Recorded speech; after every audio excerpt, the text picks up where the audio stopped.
Okay, so today we're undertaking a deep dive into something really, well, fascinating, but also deeply frustrating.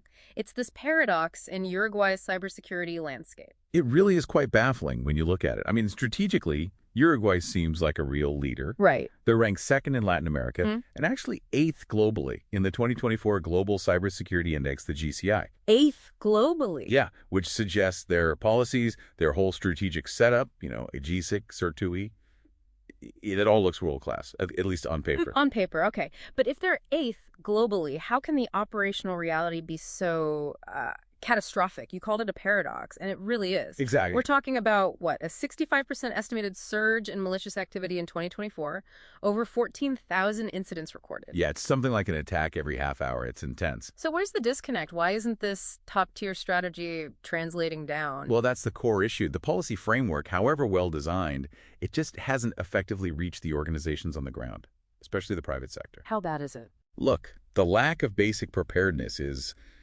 pretty staggering.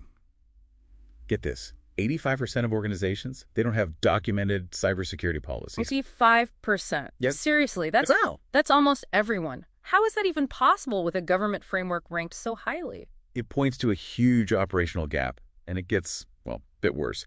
86% haven't evaluated their security posture in the last year. Wow. And think about this. Over 152,000 organizations have never done an assessment, ever. Okay, so that level of unpreparedness, it's just waiting for a disaster, Yep. which inevitably erodes public trust when something big happens. And it did happen. We saw that crisis crystallize, didn't we? Late 2025, the state-owned bank, BHU Banco Hipotecario del Uruguay, Right. They had that major breach, had to shut everything down, digitally speaking. total shutdown. And that whole incident really spotlighted this underlying issue, the Protocolo del Silencio. The protocol of silence. Explain that a bit. It's what critics call this tendency, especially within public entities, to delay reporting incidents or maybe downplay them. They're worried about the fallout, the public reaction. But the consequences. The consequence is that often the hackers themselves, or maybe external security researchers, they break the news first. They end up controlling the narrative. And that just tanks institutional trust. So the BHU incident forces their hand. What was the official response to that and this whole silence issue? Well, they did try to tackle it head-on with regulation. Decree N degrees 66025, February 2025. It's pretty direct. What does it do? It mandates that critical entities, think health, banking, energy, must report any significant security incident to CERT-B.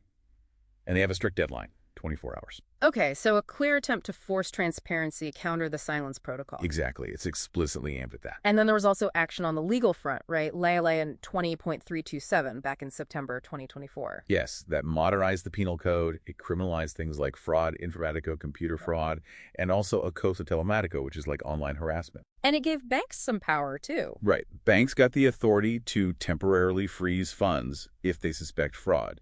Necessary steps, definitely. But here comes the paradox again.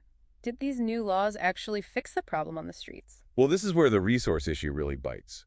The laws are there, but critics immediately brought up this idea of chivos expiatorios. Scapegoats. Yeah, the allegation is that law enforcement tends to go after the easier targets, maybe domestic actors who are more easily identifiable, while the big, sophisticated groups operate almost freely. You mean the transnational syndicates? Like, Pempa bots. Weren't they the ones who breached government data selling records on Telegram for crypto? Precisely. So the question becomes, are these laws effective if you can't actually target and dismantle those high-level systemic threats? Is it just a resource problem then? The agencies just not have the capability? That seems to be a huge part of it. You hear that agencies like AGZEC, the police's cybercrime unit, Yeah. they just cannot cope.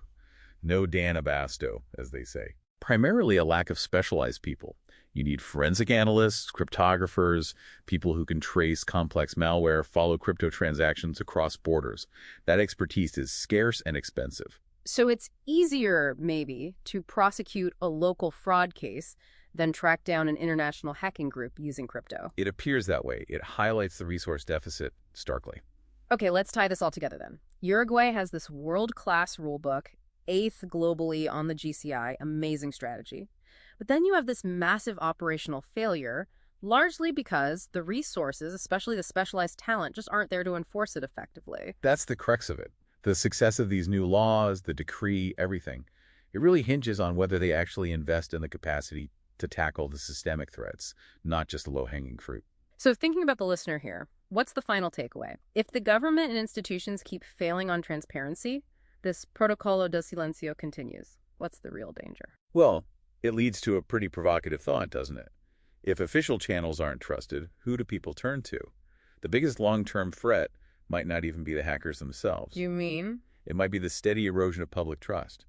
If people start believing that external experts, or maybe even the hackers themselves, are the only ones telling the truth about vulnerabilities, well, that's a really dangerous place to be.